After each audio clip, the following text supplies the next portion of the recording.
ہر عبادت کا پتہ نہیں ہوتا کہ وہ قبول ہے یا نہیں، مگر درود شریف ایسی عبادت ہے جو ادا ہوتی ہی قبول ہو جاتی ہے۔ دعائیں نصیب سے نہیں بلکہ نصیب دعاؤں سے بدلتا ہے۔ تم اتنے یقین سے مانگو کہ تمہارے یقین کے بعد کہانی معجزوں کی لکھی جائے۔ بیٹی کی پسند کو غلط سمجھ کر اس کی شادی کسی اور سے مت کراؤ، کیونکہ اگر آپ نے تربیت اچھی دی ہے تو وہ ضرور ایک اچھے انسان کا انتخاب کرے گی، کیونکہ ایک بیٹی اپنے باپ کی عادات ہی اپنے شوہر میں تلاش کرتی ہے۔ اور میرے اللہ کو جوانی کی عبادت بہت پسند ہے۔ تہجد پڑھنے والوں کی تو وہ دعائیں بھی قبول ہو جاتی ہیں جن کا ذکر انہوں نے کبھی اپنے آپ سے بھی نہیں کیا ہوتا۔ تہجد کے وقت انسان اللہ کے بہت قریب ہوتا ہے، اتنا کہ اپنی ہر دعا پوری کروا سکتا ہے۔ تہجد کی لگن ایک بار جسے لگ جائے نا، پھر اسے دنیا کی محفلوں میں سکون نہیں ملا کرتا۔ دل ٹوٹ جائے تو اٹھا کر اسی مصور کے پاس لے جاؤ جس نے اسے بنایا ہے، کیونکہ اس سے بہتر تو کوئی جان ہی نہیں سکتا کہ کون سا رنگ کہاں بھرنا ہے، کس دھاگے سے کہاں پیبند لگانا ہے۔ تہجد روح کے زخموں کا مرہم ہے، تہجد لڑکھڑاتی دعاؤں پر قبولیت کا کن ہے۔ اس رب کی نظر کرم ہو جس پر، فقط اس پر ہی یہ کرم ہوتا ہے۔ وہ رب تھوڑی نہ ہر ایک کو راتوں میں یوں سجدوں کی توفیق دیتا ہے کہ وقت اللہ وہ دعائیں بھی سن لیتا ہے جسے دنیا ناممکن کا خطاب دے چکی ہوتی ہے۔ تہجد کے لیے تم خود نہیں جایا کرتے بلکہ تمہیں چن لیا جاتا ہے، اور جس کو اللہ چن لیتا ہے وہ اللہ کا بہت لاڈلا بندہ ہوتا ہے۔ اس کے وقت کا بے قراری سے انتظار کرنے لگو، سمجھ لینا تمہیں اپنے رب سے عشق ہو گیا ہے۔ اللہ الرحمن الرحیم، تم بس قبولیت پر یقین رکھنا، یا تو وہ وقت آنے پر تمہاری من پسند چیز سے نواز دے گا یا تمہارا دل اپنی رضا میں کر دے گا۔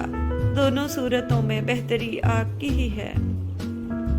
الرحمن الرحیم، دعا مانگا کرو، دعا تو آپ کا اللہ سبحانہ و تعالیٰ سے تعلق مضبوط کرتی ہے۔ الرحمن الرحیم، ایک ہی خیال کا بار بار دل میں آ جانا بے وجہ تو نہیں ہو سکتا، یا تو اشارہ ہے قبولیت کی جانب، یا تو وار ہے شیطان کا برائی کی جانب۔ دعا پر کن فرمائے گا، پہلے اسے تمہارا صبر تو آزمانے دو۔ جن دعاؤں کی ابتدا تہجد سے ہو ان کی تعبیر بڑی کمال کی ہوتی ہے۔ بسم اللہ الرحمن الرحیم، اللہ تمہیں تہجد تک لے آیا ہے، اس کا مطلب سمجھتے ہو؟ اللہ تمہاری چاہ کو تم سے ملوانے کی تیاری کر رہا ہے۔ جب سب اللہ کے حکم سے ہے تو تمہارا وقت تہجد اٹھ جانا بے وجہ کیسے ہو سکتا ہے؟ تمہارے دل میں یہ خیال بعد میں آتا ہے اور اس تک پہلے پہنچ جاتا ہے۔ وہ دیری انہی کے لیے کرتا ہے جن کا مانگنا اسے بے حد پسند آ جاتا ہے۔ وہ جب تمہیں قطرہ مانگنے کی ہمت دیتا ہے تب اس نے تمہارے لیے پورا سمندر تیار کر رکھا ہوتا ہے۔ ان بے شمار آوازوں میں سے اسے تمہاری آواز بھاگ گئی ہے، بس اس لیے وہ چاہتا ہے کہ رابطہ تھوڑی دیر اور قائم رہے، تو پھر دیری کی فکر کیوں کرتے ہو؟ دل کی تمنا، مقام کی تمنا، مرتبے کی تمنا، شہرت کی تمنا اور چاہے جانے کی تمنا کو چھوڑ دو تو غم ختم ہو جائے گا۔ تقدیر اللہ کے ایک اشارے پر بدل جایا کرتی ہے، تم یقین تو رکھو وہ بہتر لے کر بہترین دے گا۔ تکلیف پہنچے تو اس پر صبر کرو، بے شک یہ بڑی ہمت کا کام ہے۔ اللہ نے فرمایا، ڈرو نہیں، میں تمہارے ساتھ ہوں، سب کچھ سن بھی رہا ہوں اور دیکھ بھی رہا ہوں۔ اور جو لوگ شکر گزار ہیں ان کو ہم جلد ہی ان کا اجر عطا کریں گے۔ اپنے رب کی رحمت سے مایوس تو صرف گمراہ لوگ ہی ہوتے ہیں۔ ان کی خوشیوں اور رزق پر نظر مت رکھیں، اللہ کی تقسیم پر راضی رہیں، کیونکہ اللہ سے بہتر کوئی تقسیم کرنے والا نہیں ہے۔ اور ہم نے تم کو ایک دوسرے کے لیے آزمائش بنایا ہے، کیا تم آزمائش پر صبر کرو گے؟ اور آپ کا رب خوب دیکھنے والا ہے۔